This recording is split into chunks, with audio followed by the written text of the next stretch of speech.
Good morning, good morning, good morning. Ganito na lang tayo. Gawa ako ng gawa ng video. Mag-like naman kayo. Bay, parang pang 10 ko na ito atang video eh. I-like nyo naman. I-share nyo naman. O sa YouTube channel ko. Aba, ay pang 10 ko na to eh. 42 pa lang ang subscriber, mag-subscribe naman kayo. Baka naman, di ba? Ay. Okay, mag-unbox tayo. Shoutout nga pala sa mga kapatid ko dyan sa Nueva Ecija. Cabiao, Nueva Ecija. Yan. Party Boys. Number 1. Okay? So, unbox tayo. So, mapapansin nyo, ito yung brand na nagbibigay sila ng libreng hard case. Sila lang yung naka-hard case pagka binibili ninyo. Hindi siya nakakahon. So, ganito yung lalagyan niya. So, yung brand niya is Double Bell. Ayan. Tapos, yung model niya is High Kappa 5.1. Tapos, yung specific model niya is 303A. Okay? So, bukas natin. Double Bell. So, itong unit na to, ang tawag sa kanya, ito nga, baba muna natin itong baka malaglag ko pa. Oops. Yan. Itong unit na to, ay John Wick 4, Pit Viper. Okay. John Wick 4 Pit Viper TTI. Ayan. TTI markings. So, Taran Tactical Innovation. Ano ba yung TTI? Ano ba yung Taran Tactical Innovation na yan? Sila po ay tactical training facility na nagmo-modify ng mga nag-gunsmith sila nagmo-mod sila ng mga baril. Tapos, sa kanila nagte-training yung mga actor, actress, kung paano mag-shoot ng baril. Ayun.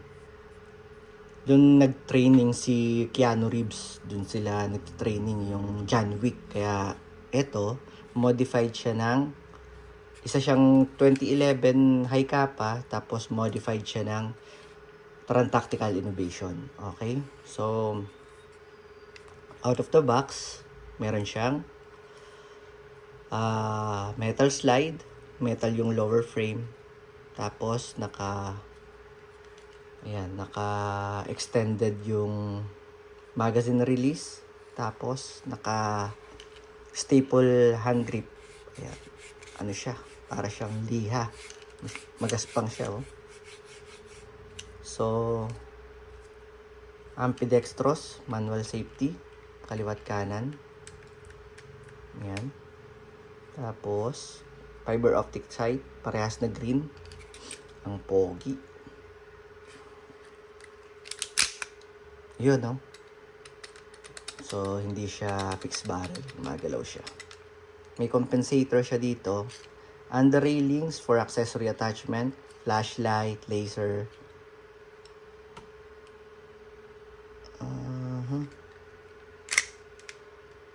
Ano ba yun? Threaded ba yun? Hindi ko nakita eh. Kung merong thread yung outer barrel niya eh.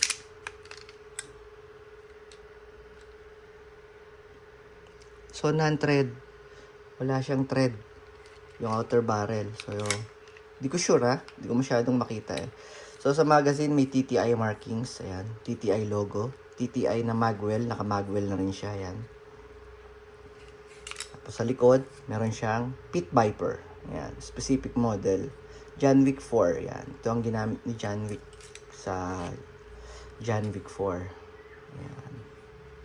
Meron siyang beaver safety. So, hindi mo siya makakalabit pagka hindi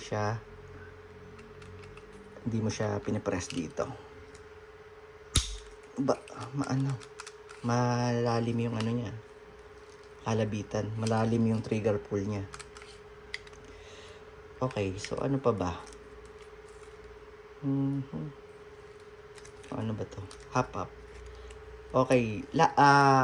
Banggitin ko lang, ano ba yung hop-up? Lahat po ng mga gas blowback pistol or any airsoft pistol, merong hop-up system. Yan. Teka lang. Bago pala tayo pumunta sa hop-up system, tingnan muna natin yung kasama niya out of the box. Meron siyang extra nozzle. Yan. Extra nozzle. Tapos, meron siyang Continental card. Tapos, meron siyang Continental coil. Solid metal magazine. At saka cleaning rod. Yan. Panglinis sa barrel. Lagyan mo siya ng tissue dito. Linisin nyo yung barrel. Okay. Tsaka nga pala, yung double bell. Sa mga bibili ng kahit hindi kayo sa akin bumili, ito information lang. Kapag bibili kayo ng isang airsoft, lagi nyong iisipin yung parts kung saan kayo kukuha. Kasi kahit anong tibay ng airsoft, eventually magwe-wear and tear yan. Masisira sila. May masisirang parts dyan. Kasi nagmumove yan eh. Na gumagalaw yung mga parts niyan. May mga napupudpud, may mapuputol. So, lagi nyong iisipin, saan kayo kukuha ng spare parts, di ba? Lagi nyong tandaan yung kung meron ba kayong makukuha na spare parts. Itong double bell, maganda dito, siya ay TM specs na. Ano ba yung TM specs? Yung specification niya. Ano ba yung TM? Yung TM is ang ibig sabihin ay Tokyo Marui. Sila yung isa sa mga pioneer na gumagawa ng airsoft. Yung Tokyo Marui, para siyang sa sasakyan para siyang Toyota, para siyang Vios na kahit sa talyer ng mga jeep makakabili ka ng parts ng Vios, ganon. Yung Tokyo Marui, sobrang dami niyang aftermarket parts. Kaya yung WE, Tokyo Marui, ayan, AW, yan, yung lahat ng parts nila, pwede pagpalit-palitin. Kung may masisira, kung hindi available yung parts ng WE, dun ka sa Tokyo Marui. Kasya siya dun. Fit siya dun, gano'n. Yung maganda sa double bell, TM spec siya, di ba? Pwede mo siyang mahanap kahit saan, sa Shopee, sa Lazada. Kasi may masisira po diyang pilit. Kahit na anong pag-iingat natin, pag lagi natin siyang ginagamit, may masisira. Kaya mas maganda maghanap kayo ng TM specs. Yung mga nakukuha niyo po sa akin, madali lang kayong makakahanap ng specs nun. Hindi katulad nung iba pag nasira, wala, nakabagak na lang kung hindi pa sila bibili ng isa pang airsoft para kahuyin. Saka lang nila magagamit yung sira nilang airsoft. Okay, balik tayo sa hop-up. Ano ba yung hop-up system? Yan. Total, bagbigay na rin ako ng information. Yung hop-up system po, okay. So, lahat po yung hop-up system po, halimbawa, bumaril kayo, pumutok kayo sa 10 meters ang layo. Mapapansin nyo, yung talsik ng bala niya, pag mataas ang hop-up system nyo, pag ganun. Pataas. Pagka naman mababa yung hop-up system nyo, pagputok nyo, pag ganun. Pababa. So, yung hop-up system, para ma-adjust nyo yon, kailangan nyo, dito sa specific model na to, kailangan yung buksan to. So, ganito mag-open ng slide, no? Ng kahit anong 2011 or 1911 na model. So, tapat nyo lang ito. Ayan, parang ano na yon, sungot na yon. Itatapat nyo dito sa maliit na latch na yon. Yan. Pagka magkatapat na sila, sa likod nun, meron ditong parang bilog. Parang bilog na nga, anak ng. Okay. O yun, pag umano na siya, pag tumaas na, makisama ka naman, puta. Kunyari nga, professional tas ayaw mo magpabukas na hayop ka. Hey, kalata.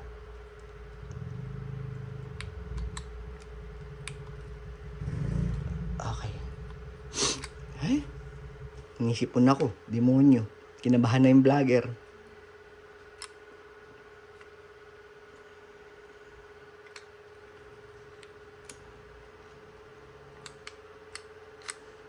Utang inang yan. Sorry po.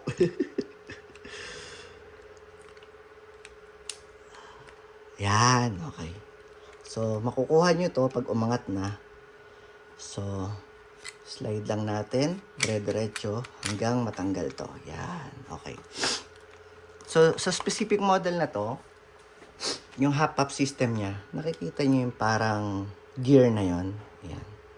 So, pag paganyan siya, yung gear na to, pag papunta siya sa kanan, ang punta ng bala mo, pataas. So, pag pupunta siya sa kaliwa, paluwag, ang punta ng bala mo, pababa. So, pag may inaasinta kayo, pansinin niyo yung talsik ng bibis niyo. Kung tumataas ba, kung bumababa, nandun. Ano nyo lang, pagka pataas, babaan nyo ng konti yung hop-up system. Itong gear na to. Yan. Babaan nyo lang, luluwagan nyo. Pag naman pababa, takasan nyo yung hop-up system nyo. Pihitin nyo lang. Kahit kuko lang yan. Gagana yan. Ikot yan. So ito, hindi ko na muna pakikalamanan. Okay. So, ayun o. Tuyo. Okay. So, bago natin siya i-test fire, lagyan muna natin siya ng silicone oil. Paglalagay ng silicone oil, pagka tuyo siya, so dito lang. Yan yung parang mga ipin na yan. Oops, konti lang. Oops. Oops dito. Oops. Makikita nyo naman yan pagka kung saan yung may mga parang buradong pintura, ibig sabihin nandun yung friction. Dun siya kumakaskas. So, kailangan meron siyang silicone oil para smooth yung blowback nyo, smooth yung pagkasa nyo. Yung silicone oil, available po to sa akin. Huwag kayong gagaya dito sa mga tropa ko dito, nakikilang isang mga punyeta. Ayaw bumili ng sarili. Kunwari, makikipag-practice dito, tapos mambuburawot ng langis. Naloko na. So, yan. Diretso lang ulit natin. Tapos, lagay ulit natin to. Oops. Tapos, tutok lang ulit natin doon sa maliit na, ang hirap kasi tinitingnan ko rin yung camera. Yun. Tapos, bitaw lang. Okay. Pogi nito. Meron siyang suppressor, no? Okay. Test fire natin. Lagyan lang natin ng bala yung magazine niya. High kappa. Yung mga ganito, pwede sa WE. Compatible sila. Basta TM spec. Pag tinawag na TM spec, compatible yun, mga sir. No? Ang dami ko namang nilagay. May gas pa kaya to? So, lagyan natin ng 14 kg na gas kasi ito lang yung bukas ko. Ayoko naman magbukas ng iba.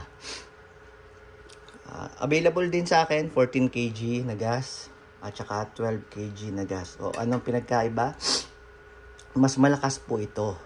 Ito po kasi ay 100 to 130 PSI ang gas niya. Ito 130 to 160 PSI. Pero I wouldn't recommend you using this because mas malakas yung impact ng nandun na tayo sa mas malakas kaso mas nai-stress po yung unit nyo, lalo na yung mga 4.3 na unit, yung mga hanggang dito lang yan. Pwede pong mabiyak yung slide nyo sa lakas ng hangin. Pwede mabiyak yung slide, masira yung internals. Pwede to, pagka napapagusto ka lang pumutok ng malakas, yan. So, upside down, ang lagay ng gas, upside down, then press. Okay na yon. Kaya nang umubos ng 2 puno na magazine nun. Yung ganong karaming gas. Ay. Okay, test fire.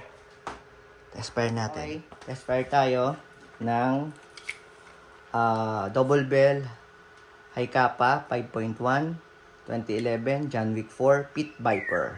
Okay. Oops, tago natin yung bulitas. Baka sabihin ng sama tayong influencer. Nagbabala rin po kasi ako ng steel BBs. Pag minsan lang lang naman. Okay. Pag meron lang akong gustong barilin na mga dyan. Ito. So, natin tandaan, malakas ang pasok ng magazine. Then, kasa. Firing.